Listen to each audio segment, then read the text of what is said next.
Hello everyone, ನಾ ಸಂತೋರ್ದವ್ರು. Billionaire Adani ವಿರುದ್ಧ ಸುಮಾರು 2,000 ಕೋಟಿ ರೂಪಾಯಿಯ ಲಂಚದ ಆರೋಪವನ್ನು ಅಮೆರಿಕದ ಸ್ಟಾಕ್ ಎಕ್ಸ್ಚೇಂಜ್ ಮತ್ತು ಅಮೆರಿಕದ ಗೌರ್ಮೆಂಟ್ ಮಾಡಿದೆ.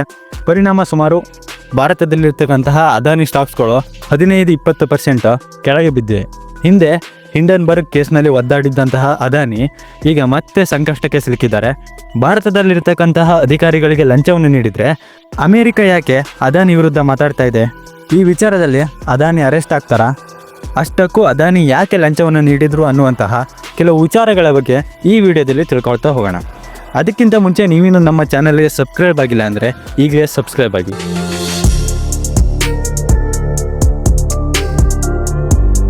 ಅದಾನಿ ಇವತ್ತು ಎಲ್ಲ ಸೆಕ್ಟರ್ಗಳಲ್ಲೂ ಇದ್ದಾರೆ. ಆದರೆ ಇವತ್ತಿರುವಂತಹ ವಿಚಾರ ಪವರ್ ಸೆಕ್ಟರ್ಗೆ ಸಂಬಂಧಿಸಿದಂತೆ ಅದಾನಿ ಪವರ್ ಮತ್ತು ಅಜ್ಯೂರ್ ಪವರ್ ಎನ್ನುವಂತಹ 2 ಕಂಪನಿಗಳ ವಿಚಾರ. ಈ 2 ಕಂಪನಿಗಳು ಕೂಡ ರಿನ್ಯೂವಬಲ್ ಎನರ್ಜಿಯನ್ನು ಕ್ರಿಯೇಟ್ ಮಾಡಿ ಅದನ್ನು ಬೇರೆ ಕಂಪನಿಗಳಿಗೆ ಮಾರಾಟ ಮಾಡ್ತಾರೆ. ಈ 2 ಕಂಪನಿಗಳಿಗೆ 2022ರಲ್ಲಿ ಒಂದು ದೊಡ್ಡ ಟೆಂಡರ್ ಸಿಗುತ್ತೆ, ಅದು ಗೌರ್ಮೆಂಟ್ ಕಡೆಯಿಂದ. ಆ ಟೆಂಡರ್ನಿಂದ ಸುಮಾರು 16,000 ಕೋಟಿ ರೂಪಾಯಿ ಹಣವನ್ನು ಈ 2 ಕಂಪನಿಗಳು ಮುಂದಿನ ದಿನದಲ್ಲಿ ಮಾಡ್ತಾ ಇದ್ದು. ಈ ಟೆಂಡರ್ ಸಿಕ್ಕಾದ ನಂತರದಲ್ಲಿ ಅದಾನಿ ಕಂಪನಿ ಮತ್ತು ಈ ಅಜ್ಯೂರ್ ಕಂಪನಿಗಳು ಏನು ಮಾಡ್ತಾವಂದರೆ, ಮಾರ್ಕೆಟ್ ರೇಟ್ಗಿಂತ ಜಾಸ್ತಿ ರೇಟಿಗೆ ಇವರ ಪವರ್ನ ತಗೊಳ್ಬೇಕು ಅಂತ ಈ ಮೆಸ್ಕಾಮ್ ಜೆಸ್ಕಾಮ್ ಅಂತ ಇರ್ತಾವಲ್ಲ, ಅಂತಹ ಕಡೆಗಳಲ್ಲಿ ಕೆಲಸ ಮಾಡುವಂತಹ ಗೌರ್ಮೆಂಟ್ ಅಫಿಷಿಯಲ್ಸ್ನ ಕಾಂಟ್ಯಾಕ್ಟ್ ಮಾಡಿ ಅವರಿಗೆ ದುಡ್ಡಿನ ಹೊಳೆಯನ್ನೇ ಹರಿಸಿ ಆ ಟೆಂಡರ್ನ ಈ ಮಾರ್ಕೆಟ್ ರೇಟ್ಗಿಂತ ಜಾಸ್ತಿ ರೇಟಿಗೆ ತಗೊಳ್ಬೇಕು ಅಂತ ಹೇಳ್ಕೊಂಡು ಡೀಲ್ ಮಾಡ್ಕೊಳ್ತಾರೆ. ಅದಾನಿ ದುರದೃಷ್ಟವೋ ಏನೋ ಗೊತ್ತಿಲ್ಲ, ಅಜ್ಯೂರ್ ಪವರ್ನ ಮ್ಯಾನೇಜ್ಮೆಂಟ್ ಚೇಂಜ್ ಆದ ತಕ್ಷಣ ಅಲ್ಲಿ ಕೆಲವೊಂದು ಬದಲಾವಣೆಗಳು ಆಗ್ತಾ ಹೋಗ್ತವೆ.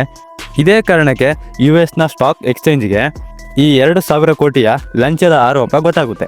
ಅಷ್ಟಕ್ಕೂ US ಯಾಕೆ ಈ ಲಂಚದ ಆರೋಪವನ್ನು ಮಾತಾಡ್ತಾ ಇದೆ ಅಂತ ನಾವು ನೋಡ್ತಾ ಹೋಗೋದಾದರೆ, ಈ 2,000 ಕೋಟಿ ರೂಪಾಯಿ ಹಣವನ್ನು ಲಂಚವಾಗಿ ಏನು ಅದಾನಿ ನೀಡಿದಾರಲ್ಲ, ಆ ಹಣ ಅಮೇರಿಕದ ಹೂಡಿಕೆದಾರರದ್ದು ಅಂತ ಅಮೇರಿಕದ ವಾದ.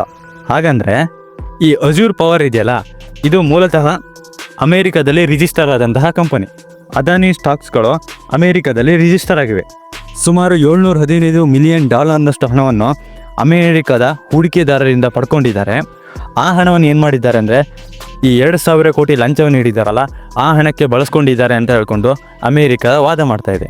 ಅದೇ ಕಾರಣಕ್ಕೆ ಇವತ್ತು ಅಮೇರಿಕ ಅರೆಸ್ಟ್ ವಾರೆಂಟನ್ನು ಇಶ್ಯೂ ಮಾಡಿದೆ ಅಂತ ಹೇಳ್ಕೊಂಡು ಅಮೇರಿಕದ ನ್ಯೂಸ್ ಚಾನಲ್ಸ್ ಮತ್ತು ಇಂಡಿಯಾದ ನ್ಯೂಸ್ ಚಾನಲ್ಸ್ಗಳು ರಿಪೋರ್ಟ್ ಮಾಡ್ತಾ ಇದ್ದಾವೆ.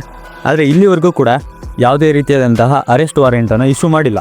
ಅಷ್ಟೇ ಅಲ್ಲ, ಬರೀ ಅದಾನಿ ಅಷ್ಟೇ ಅಲ್ಲದೆ ಸುಮಾರು 6 ಜನರ ಮೇಲೆ ಅರೆಸ್ಟ್ ವಾರೆಂಟನ್ನು ಇಶ್ಯೂ ಮಾಡಬೇಕು ಮತ್ತು ಅವರು ಅಮೇರಿಕದಲ್ಲಿ ಯಾವುದೇ ರೀತಿಯಾದಂತಹ ಕೆಲಸ ಮಾಡಬಾರ್ದು ಅಂತ ಹೇಳ್ಕೊಂಡು ಅಮೇರಿಕದ ಸ್ಟಾಕ್ ಎಕ್ಸ್ಚೇಂಜು ಅಮೇರಿಕದ ನ್ಯಾಯಾಲಯದ ಮೊರೆ ಹೋಗಿದೆ.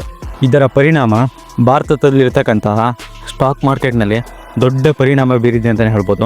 ಯಾಕಂದರೆ ಈ ನಿಫ್ಟಿ 50ಯಲ್ಲಿರ್ತಕ್ಕಂತಹ ಅದಾನಿ ಸ್ಟಾಕ್ಸ್ಗಳು ನೆಲಕ್ಕೆ ಕಚ್ಚುತ್ತಾ ಇದ್ದಾವೆ. ಸುಮಾರು 15-20%ಗಳು ಒಂದೊಂದೇ ದಿನಕ್ಕೆ ಬೀಳ್ತಾ ಇದ್ದಾವೆ.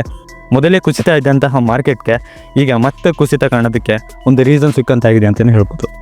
ನಿಮ್ಮೆಲ್ಲರಿಗೂ ಕೂಡ ಈ ಅದಾನಿ ಮತ್ತು ಈ ಹಿಂಡನ್ಬರ್ಗ್ ನಡುವೆ ಇದ್ದಂತಹ ಸಂಘರ್ಷದ ಬಗ್ಗೆ ತಿಳಿದಿದೆ ಅಂದ್ಕೊಳ್ತೀನಿ. ಅದೇ ಹಿಂಡನ್ಬರ್ಗು ಈಗ ಒಂದು 3 ತಿಂಗಳ ಹಿಂದೆ ಸಮಥಿಂಗ್ ಬಿಗ್ ಸೂನ್ ಇಂಡಿಯಾ ಅನ್ನುವಂತಹ ಒಂದು ಟ್ವೀಟನ್ನು ಟ್ವಿಟರ್ನಲ್ಲಿ ಮಾಡಿರುತ್ತೆ. ಆ ಸಮಯದಲ್ಲಿ ಅದು ತುಂಬಾ ದೊಡ್ಡ ಚರ್ಚೆಗೆ ಗ್ರಾಸವಾಗಿರುತ್ತೆ. ಸಾಕಷ್ಟು ಕಂಪನಿಗಳ ಹೆಸರು ಕೂಡ ಕೇಳಿ ಬಂದಿರುತ್ತೆ. ಯಾಕಂದರೆ ಈ ಬಾರಿ ಬೇರೆ ಕಂಪನಿಗಳನ್ನು ಟಾರ್ಗೆಟ್ ಮಾಡಿಕೊಂಡು ಮತ್ತೆ ಹಿಂಡನ್ಬರ್ಗು ಏನಾದರೂ ರಿಪೋರ್ಟ್ ಮಾಡುತ್ತೆ ಎನ್ನುವಂತಹ ಇಂಡಿಯನ್ ಸ್ಟಾಕ್ ಮಾರ್ಕೆಟ್ನಲ್ಲಿ ಇತ್ತು. ಆದರೆ ಅದೆಲ್ಲ ಊಹೆಗಳನ್ನು ಅಲ್ಲಗೆಳೆದು ಮತ್ತೆ ಅದಾನಿಯನ್ನೇ ಲಂಚದ ಆರೋಪದ ಬಗ್ಗೆ ಮಾತನಾಡಿದೆ. ಆದರೆ ಈ ಬಾರಿ ಹಿಂಡನ್ಬರ್ಗ್ ಅಲ್ಲ, ಈ ಬಾರಿ ಅಮೇರಿಕ ಸರ್ಕಾರವೇ ಅದಾನಿ ಎದುರು ನಿಂತಿದೆ. ಇಷ್ಟೆಲ್ಲ ಆಗ್ತಾ ಇದ್ದಂತೆ ಇದು ರಾಜಕೀಯ ರೂಪವನ್ನು ಕೂಡ ಪಡೆದುಕೊಂಡಿದೆ. ರಾಹುಲ್ ಗಾಂಧಿ ತಕ್ಷಣ ಪ್ರೆಸ್ ಮೀಟನ್ನು ಮಾಡಿ ಅದಾನಿ ವಿರುದ್ಧ ವಾಗ್ದಾಳಿ ಮಾಡುವಂತಹ ಪ್ರಯತ್ನ ಮಾಡಿದ್ದಾರೆ.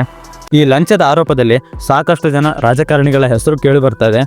ಇದು ಇನ್ನೂ ಎಲ್ಲಿಗೆ ಹೋಗಿ ತಲುಪುತ್ತೋ ಗೊತ್ತಿಲ್ಲ. ಆದರೆ ನೀವು ಈ ಅದಾನಿ ಸ್ಟಾಕ್ಸ್ನಲ್ಲಿ ಇನ್ವೆಸ್ಟ್ ಮಾಡಿದರೆ ಆ ಸ್ಟಾಕ್ನಿಂದ ಹಿಂಬರೋದೇ ಒಳ್ಳೆಯದು ಅನ್ನಿಸುತ್ತೆ. ಯಾಕಂದರೆ ಮಾರ್ಕೆಟ್ ಮೊದಲೇ ಕ್ರ್ಯಾಶ್ ಲೆವೆಲ್ಗೆ ತಲುಪಿತ್ತು. ಆದರೆ ಅದಾನಿ ಈಗ ಸಿಕ್ಕಾಕೊಂಡಿರೋ ರೀತಿ ನೋಡ್ತಾ ಇದ್ದರೆ ಅದಾನಿ ಸ್ಟಾಕ್ಸ್ಗಳು ನೆಲಕ್ಕೆ ಕಚ್ಚುವುದು ಪಕ್ಕಾ ಎನ್ನುವ ರೀತಿಯಲ್ಲಿದೆ. ಇಲ್ಲಿ ನಾನು ಯಾವುದೇ ರೀತಿಯಾದಂಥ ಸ್ಟಾಕ್ನ ರೆಕಮೆಂಡೇಷನ್ ಮಾಡ್ತಾ ಇಲ್ಲ. ಇದೊಂದು ಎಜುಕೇಷನಲ್ ವಿಡಿಯೋ ಮಾತ್ರ ಆಗಿತ್ತು. ಇದಾಗಿತ್ತು ಸ್ನೇಹಿತರೆ ನನ್ನ ವಿಡಿಯೋ. ಮುಂದಿನ ವಿಡಿಯೋದಲ್ಲಿ ಸಿಗ್ತೀನಿ. ನಮಸ್ಕಾರ.